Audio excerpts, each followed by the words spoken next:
Donald Trump may be losing ground in his fight to keep his taxes hidden from the American people indefinitely, just as his legal team was making its case to a federal judge that Congress's demand for Trump's returns was unconstitutional. The state Senate in New York delivered a new blow, passing a bill that would make it easier for congressional committees to look at a president's state returns. The case for transparency bolstered this week thanks to remarkable reporting from the New York Times, who cross-referenced 10 years of IRS tax transcripts with publicly available information. They found Trump recorded $1.17 billion in losses between 1985 and 1994. From that piece, quote, year after year, Mr. Trump appears to have lost more money than nearly any other individual American taxpayer. His core business losses in 1990 and 1991, more than $250 million each year, were more than double those of the nearest taxpayers in the IRS information for those years. Overall, Mr. Trump lost so much money that he was able to avoid paying income taxes for 8 of the 10 years. Joining our conversation, New York Times White House correspondent Annie Karni, and with us on set, Axios political reporter Alexi McCammon. Annie, let me start with you. More amazing reporting from your team of, I believe, Pulitzer Prize-winning team of investigative reporters who have been on this story. The development today coming from their reporting, it would seem, in New York State. What's sort of the talk around the prospect of any of these efforts, which all seem to be cascading in the same direction for transparency of Donald Trump's taxes, of cracking that open? Well, I don't know. I mean, this will be a fight he'll play as long as he can. The Treasury Department has made it clear we're not going to see his recent tax returns if they have anything to do with it. But the impact of the New York Times expose, I think, goes to the fundamental myth of Donald Trump. And the question is, I think the effect of it is, will it enrage him to have this emperor's no clothes moment exposed in the New York Times?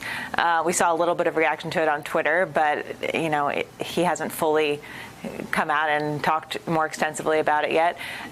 Will it affect voters who bought into a vision of a successful businessman who could do what he did for his business for the country, when that is being methodically debunked in a series of stories showing that he was actually not that at all? What he was a successful reality show star and rebrander of himself. That's what he is. So I don't know that this deep dive into his past will have any effect on what we see of his more current tax returns, but it tells us what might be in there and what he might be hiding, the kind of things he's scared of showing. Alexi, I think Annie's on the right part of the story that endures, and sort of the right piece of it that could sort of punch him where it hurts. And that is that we know he's obsessed with the size of everything. The size of my hands with Rubio, the size of my crowd at the inauguration, to the degree that he goes to the CIA and makes inane comments and lies about the size of the crowd. Now it is this thing that is as central to him as his hair and God knows what else, the size of his bank account. This really seems like that thing that could put him over the edge. Right, because it speaks to that legitimacy complex that you're alluding to and Annie talked to. And I mean, it also matters because the president's success and where he got to where he is now is in part, and maybe in large part, because of the business success that he portrayed, that he had throughout his life. And when I'm talking to swing voters, who are some of the most consequential voters, who voted for Obama and then voted for Trump because of the fact that he was, they thought, and he claimed, a successful businessman, is now, I think, one of the biggest questions we should be looking at. Are these people paying attention to this story? Are they losing faith in Donald Trump because of stories like this? Are they still going to be attracted to someone who is a businessman if they cannot prove that they are a successful businessman? And I think that's where this story is going to go, and that's what he's going to have to deal with, is explaining to these people who believed in him to take care of the country because of his business background, that he's going to be able to do that in spite of the reporting that the New York Times has about his taxes. There's so many things about him that you can chalk up, Ron Klain, to sort of stupid human tricks, stupid lies that he tells, lies that he seems to tell for no reason. But then there are big lies that really do seem to sort sort of rip off the whole facade. This one about his wealth. And there's a devastating sort of line in there about his father. While Trump reported hundreds of millions of dollars in losses from 1990 and 1991, Fred Trump's return showed a positive income of $53.9 million, with only one major loss, $15 million invested in his son's latest apartment project. He was the only loser on his father's books. I mean, this just feels primal. It is primal. And I mean, I agree absolutely with Alexi. This myth, this legend that Trump was a great businessman was a big part of his success in 2016. I worked for Secretary Clinton. We tried hard to puncture that myth, but we heard time and again from voters this is the reason they believed in Donald Trump. But it also gets to him psychologically. When she raised this with him at the debate, he was flummoxed. The idea that his father gave him money is something he didn't like to admit. The idea that he lost his father's money is something he didn't like to admit. And let's face it, you know, the one thing every person learns is if you go to the casino, the house always wins. This guy lost money running casinos where the house always wins. So, I mean, it definitely undermines his core competence as a business leader and which he's tried to bring to the White House. So one thing I would say, not to spoil the narrative here, Trump had for a while admitted that he was severely in debt. I think it was a sanctioned part of his biography that he was $8 billion in debt. This was what they talked about even on The Apprentice, and that he came back. One way to prove that he came back, ironically now, would be to release his current tax returns, which he's not going to do. I think the biggest takeaway, for me at least, in this New York Times piece, well, there's two. One was just the sheer size of his losses, which were insane. But two is the fact that can I just push back, though, briefly against your puncture? Let me get number two. No, but let me just say the only reason to point this out is he didn't disclose, he didn't hand these over to the New York Times. Yeah. This is investigative journalism because even though it was part of his brand and part of what someone wrote for him in The Art of the Deal, not clear that he ever read that one either, he didn't tell that story. Well, I mean, that gets to number two. Okay, go ahead. Number two. This is the attack ad that comes at you. He paid no income taxes. I mean, here's a guy given seed money by his dad, bailed out by bankers. He paid no income taxes. I can imagine that being packaged in a way that Clinton was unable to do because she did not have that specific bit of information that someone in 2020 can do. Can I say one other thing? I don't know that's politically relevant at all. And we know he's a lousy person, but it does stand out that in 10 years of tax returns, there are $0 of itemized contributions to charities no in these tax returns. $0 of charitable contributions. There are a lot of hardworking people in this country that make very little money. Well, that's why he had the foundation, Ron. Yeah, so it's really, it's kind of astonishing. He bought a picture of himself, right? Exactly. Isn't that what he did for charity? Yeah. What do you think the impact is of this tax story? So I think it's fabulous reporting, but actually, this is the least interesting part of Donald Trump's taxes. The reason the last decade is so consequential and why it's really the white whale for everyone is that this was the period leading up to the election where Donald Trump made these very unusual series of cash purchases of very bad property around the world. He spent somewhere around $600 million in cash buying these golf courses, which ended up being money holes. And the big question is, that's not how you buy real estate. And so the Trump Organization's explanation of it was, well, we just had so much cash. There was just so much cash that we just, we didn't need to take out debt.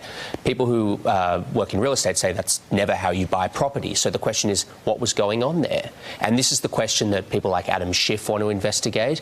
And that's why it's actually this most recent period of taxes. Yes, it might be embarrassing to Donald Trump and for all the reasons we just discussed this earlier period, but I actually don't think it's nearly as consequential as the last 10 years. Right. I won't interrupt you this time, but I mean, just pick up on that.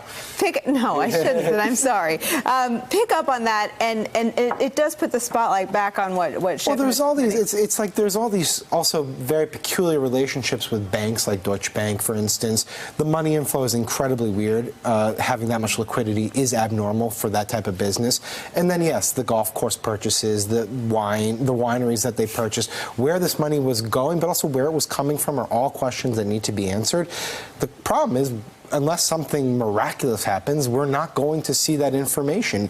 The efforts by the House Ways and Means Committee, while they are probably going to succeed in the court of law, does not mean that those tax returns become public. In fact, it is improbable, if it's unlawful for them to be made public. So the voters, in all likelihood, will be heading into the 2020 elections with the same lack of knowledge or insight into what's the underpinning financial foundation of Trump, minus now the period periods of the late 80s and early 90s.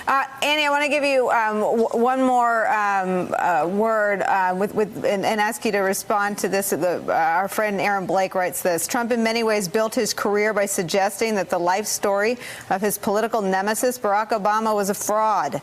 It was the birther stuff. It was Trump suggesting Obama had gotten affirmative action to get into Harvard.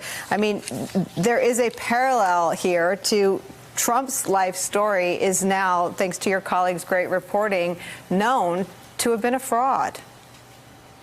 And I think that this is one thing that you hear from people talking about the Trump campaign and what it will look like. They say a lot of stuff with Donald Trump is baked in. His view, the way he speaks about women, it's not going to change voters. They know who he is, and they accept his supporters accept it. They like what he's done on the economy, and they'll overlook it. But stories like this that delve deep into his background mean that, you know, you think you know who Donald Trump is, and it turns out that you don't exactly know who Donald Trump is, that it's different. And the question is, will this actually change that baked-in stuff? So they say, maybe I don't know who this is. In terms of not paying taxes for 8 out of those 10 years, I don't know. I mean, I've heard in the past when we heard he didn't pay taxes, there was some supporters who said it makes him look smart that he got to beat the system. Another version of this, though, as a candidate, is now he is the system. He is the establishment. So that's another problem for him running as the establishment candidate, not the guy who rails against the establishment that he was able to beat as a businessman. But we'll see how it affects voters' views of him, of who they think they know. An interesting last point here. I mean, Donald Trump's response, you can always tell when he's been caught doing something that even he knows is true. His pushback to your colleagues' reporting wasn't that it was inaccurate. It was, I'm so smart. I'm so smart. I wrote these off. So you're right. The story goes on. Hey there, I'm Chris Hayes from MSNBC. Thanks for watching MSNBC on YouTube. If you want to keep up to date with the videos we're putting out, you can click subscribe just below me or click over on this list to see lots of other great videos.